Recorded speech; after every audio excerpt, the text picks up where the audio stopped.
श्री नाना महाराज साखरे सांप्रदायिक सार्थ श्री ज्ञानेश्वरी अध्याय 11 ओवी क्रमांक 673 पासून आता सुरुवात करूया.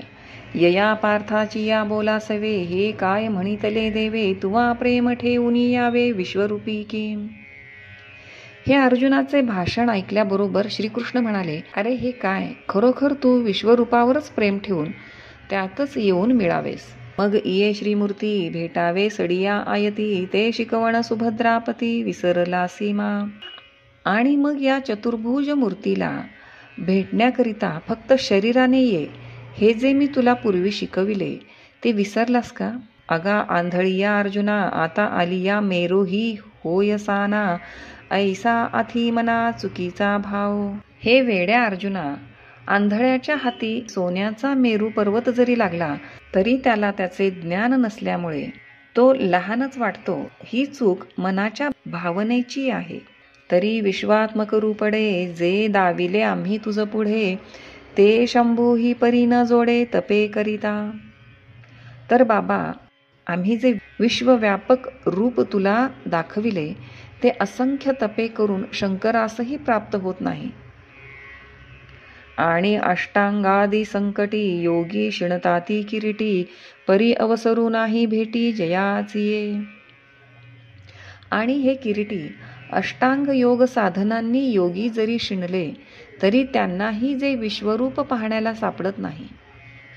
ते विश्वरूप एकादे वेळी कैसेनी देखो अळूमाळ, ऐसे स्मरता काळ जातसे देव. ते विश्वरूप एकदा जरी थोडेसे दृष्टीस पडावे असे घोकता घोकता देवांचेही आयुष्य निघून जाते. आशेची अंजुळी ठेवूनी हृदयाचिया निडळी, चातक निराळी लागले जैसे. आशारूप ओंजळ हृदयरूप कपाळावर ठेवून अतिशय आशाबद्ध होऊन चातक पक्षी जसा मेघाची वाट बघत आकाशाकडे बघत बसतो, तैसे उत्कंठा निर्भर होऊन या सुरवर, घोकीत आटही पहार भेटी जयासी. त्याप्रमाणे उत्सुक होऊन देव व मनुष्य ज्यांच्या भेटीची आठही प्रहर इच्छा करीतात. परी विश्वरूपासारिखे स्वप्नी ही कोणी न देखे, ते प्रत्यक्ष तुवा सुखे देखिले हे. पण त्यापैकी कोणीही स्वप्नात देखील जे पाहिले नाही ते विश्वरूप प्रत्यक्ष मोठ्या आनंदाने तू पाहिलेस. श्लोक 53. नाहं वेदैर्न तपसा न दानेन न चेज्यया, शक्य एवं विधो दृष्टुं दृष्टावानसि मां यथा. अर्थात, ज्याप्रमाणे मला पाहिले आहेस अशा प्रकारचा मी वेदांनी दिसणे शक्य नाही, तपाने नाही, दानाने नाही व यज्ञाने किंवा पूजेनेही दिसण्यासारखा नाही. पै उपायांसी वाटा न वाहती एथ सुभटा, साही सहित ओहटा वाहिला वेदी. हे बघ अर्जुना, या विश्वरूपाचे दर्शन होण्यास काही उपाय नाहीत, म्हणून चारी वेदांनी 6 शास्त्रांसह माघार घेतली. मज विश्वरूपाची या मोहरा, चालावया धनुर्धरा, तपांची याही संभारा नव्हेची लागू. हे धनुर्धरा, माझ्या विश्वरूपासमोर येण्यास पुष्कळ तपेही समर्थ नाहीत. आणि दानादी कीरकानडे, मी यज्ञीही तैसा न सांपडे, जैसे निका सुरवाडे देखिला तुवा. ज्याप्रमाणे तू सहजपणे माझे विश्वरूप पाहिलेस त्याप्रमाणे ते दाने व यज्ञ करणाऱ्यांच्याही दृष्टीस पडणे कठीण आहे. तैसा मी एकीची परी, अंतुडेगा अवधारी, जरी भक्ती येऊनी वरी चित्ता तेगा. असा जो मी तो एकच उपायाने सापडेन. ध्यानात ठेव, तो उपाय हा की जर अंतःकरण भक्तियुक्त होईल तरच माझ्या विश्वरूपाचे दर्शन होईल. श्लोक 54. भक्त्या त्वनन्यया शक्य अहमेव विधोऽर्जुन, ज्ञातुं द्रष्टुंच तत्त्वेन प्रवेष्टुंच परंतप. अर्थात, हे शत्रूंना ताप देणाऱ्या अर्जुना, तू पण अशा प्रकारचा मी अनन्य भक्तीने तत्त्वत जाणण्यास, पाहण्यास व प्रवेश करण्यास शक्य आहे. परी तेची भक्ती ऐसी, पर्जन्याची सुटिका जैसी, धरा वाचुनी अनारिसी गतीची नेणे. परंतु ती भक्ती पावसाच्या धारा आकाशातून सुटल्यावर त्यांना जशी पृथ्वीवर येऊन पडल्याशिवाय दुसरी गतीच नाही, त्याप्रमाणे जर एकनिष्ठ असेल, का सकळ जळसंपत्ती घेऊनी समुद्राते गिवसिती, गंगा जैसी अनन्य गती मिळालीची मिळे. किंवा ज्याप्रमाणे गंगा आपल्यात मिळालेले सर्व ओघ घेऊन समुद्रास मिळण्याकरिता जाते, तिला दुसरी गती नाही, म्हणून समुद्रात मिळून पुन्हा सारखी मिळतच असते. तैसे सर्व भाव संभारे, न धरत प्रेम एकसरे, मज माझी संचरे मीची होऊनी. त्याप्रमाणे अष्टसात्विक भावांनी जो सर्वत्र सारखे प्रेम धरतो, तो मजप्रत प्राप्त होऊन मद्रूप होतो. आणि तेवीची मी ऐसा, थडिये माझारी सरिसा, क्षीराब्धिका जैसा क्षीराचाची. आणि ज्याप्रमाणे क्षीरसमुद्र हा काठांशी व मध्यभागी सारखाच गोड असतो, त्याप्रमाणे मी सर्वत्र सारखाच आहे.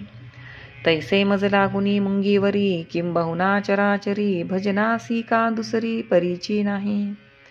त्याचप्रमाणे माझ्यापासून मुंगीपर्यंत किंबहुना स्थावर जंगम प्राणीमात्रांचे ठिकाणी ज्यांना भजन करण्यास द्वैत भावच उरत नाही, तयाची क्षणासवे एवं विध मी जाणावे, जाणीतला तरी स्वभावे दृष्टही होय. अशी ज्या वेळेस चित्तवृत्ती होते, त्याच वेळेस माझ्या विश्वरूपाचे ज्ञान होते, आणि ज्ञान झाले म्हणजे अर्थात दर्शनही होते. मग इंधनी अग्नी उद्दीपे, आणि इंधन हे भाष हरपे, ते अग्नीची होऊनी आरोपे मूर्त जेवी. मग जे लाकडांपासून अग्नी उत्पन्न होऊन लाकूड पेटल्यावर लाकूड हे नाव नाहीसे होऊन ते अग्निरूप बनते. का उदय न किजे तेजाकारे, तव गगनची होऊनी असे अंधारे, मग उदयिलिया एकसरे प्रकाशू होय. किंवा जोपर्यंत सूर्य व चंद्र हे उगवले नाहीत, तोपर्यंत गगन अंधकाराने भरलेले असते. मग तेच उगवल्यावर जसा सर्वत्र प्रकाश होतो, तैसे माझी साक्षात्कारी, सरे अहंकाराची वारी, अहंकार लोपी अवधारी द्वैत जाय. त्याप्रमाणे माझ्या विश्वरूपाचा प्रत्यय आल्यावर अहंकार नाहीसा होतो असे समज. मग मी तो हे आघवे, एक मीची आथी स्वभावे, किंबहुना सामावे समरसे तो. मग मी तो हे सर्व सहजगत्या मत स्वरूपच आहेत. फार काय सांगावे, अशा बोधाने तो ऐक्यभावास प्राप्त होतो. श्लोक 55.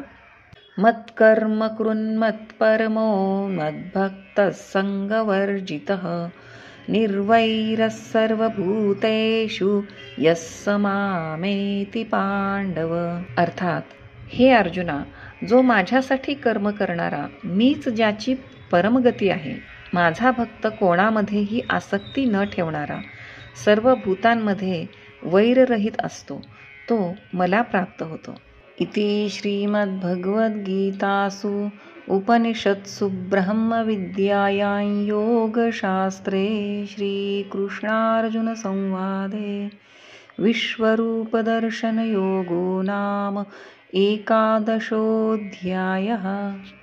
इथे 11वा अध्याय जरी संपलेला असला तरी श्री ज्ञानदेव महाराज विरचित काही ओव्यांचं निरूपण ऐकूयात.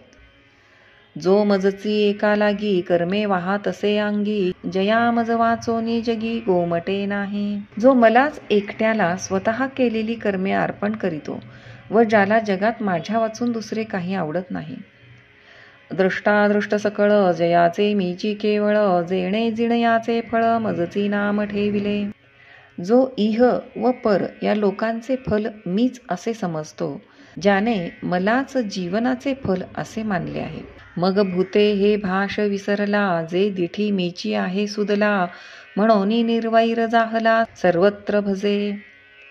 जो प्राणी मात्र हे नाव विसरून मलाच सर्व पाहतो, म्हणून तो निर्वैर होऊन जगतातील जी जी वस्तू दृष्टीस पडेल तिला भजतो. ऐसा जो भक्तू होय, तयाचे त्रिधातुक हे जई जाये, तई मीची होऊनी ठाये पांडवागा. हे पांडवा, याप्रमाणे ज्या भक्तीची वृत्ती बनते आणि ज्या वेळेस त्यांचे कफ पित्त वातात्मक शरीर नाहीसे होते, त्यावेळेस तो मद्रूप होतो. ऐसे जग दुदर दोन दिले, तेणे करुणा रस रसाळे, संजयो म्हणे बोलिले श्रीकृष्ण देवे. संजय म्हणतो, हे धृतराष्ट्रा, ज्याच्या उदरात सर्व जग भरून उदर मोठे झाले आहे, अशा त्या श्रीकृष्ण भगवानाने करुणारसयुक्त वाणीने असे भाषण केले. ययावरी तो पंडुकुमरू, जाहला आनंद संपदा थोरू, आणि कृष्णचरण चतुरू एकतो जगी. आनंदरूप संपत्तीने श्रीमान व या सर्व जगतात कृष्णाची भक्ती करण्यात चतुर असा जो अर्जुन, तेने देवाचिया दोनही मूर्ती, निकिया न्याहाळी लिया चित्ती, तव विश्वरूपाहुनी कृष्णाकृती देखिला लाभू. त्याने देवांच्या दोन्ही मूर्ती नीट न्याहाळून पाहिल्या, परंतु त्यात विश्वरूपापेक्षा कृष्णमूर्तीत विशेष लाभ आहे असे मानले. परितयाची ये जाणीवे, मानू न किजेची देवे, जे व्यापकाहुनी नव्हे एकदेशी. पण अर्जुनाच्या या समजुतीस श्रीकृष्णांनी मान दिला नाही, कारण व्यापक रूपापेक्षा एकदेशी रूप खरे नव्हे. हेची समर्थावया लागी, एक दोन चांगी, उपपत्ती शार्गी दाविता जाहला. हेच सिद्ध करण्याकरिता श्रीकृष्णांनी एक दोन चांगले दाखले दिले. तिया ऐकोनी सुभद्रा कांतू, चित्ती आहे म्हणतू, तरी होय बरवे दोन्ही आणतू, ते पुढती पुसो. ते ऐकून अर्जुन आपल्या मनात असे म्हणू लागला की या दोन्ही रूपात चांगले रूप कोणते आहे ते पुढे विचारावे. ऐसा आलोचू करुणी जीवी, आता पुसती ओज बरवी, आदरील ते परिसावी पुढे कथा. याप्रमाणे मनात विचार करून पुढे तो कशा रीतीने श्रीकृष्णास प्रश्न विचारील ती कथा ऐका. प्रांजळ ओवी प्रबंधे, गोष्टी सांगी जेल विनोदे, ते परिसानंदे ज्ञानदेव म्हणे. ज्ञानदेव म्हणतात, जी गोष्ट ओवी प्रबंधात विनोदाने सांगितली जाईल ती आनंदयुक्त अंतकरणाने ऐका. भरोनी सद्भावाची अंजुळी, मिया ओविया फुले मोकळी, अर्पिली अंघ्री युगली विश्वरूपाच्या. सद्भावाची ओंजळ करून ओवी रूप मोकळी फुले विश्वरूपाच्या दोन्ही पायांवर मी अर्पण केली. इति श्री ज्ञानदेव विरचितायां भावार्थदीपिकायां 11 ओम श्री कृष्णार्पणमस्तु.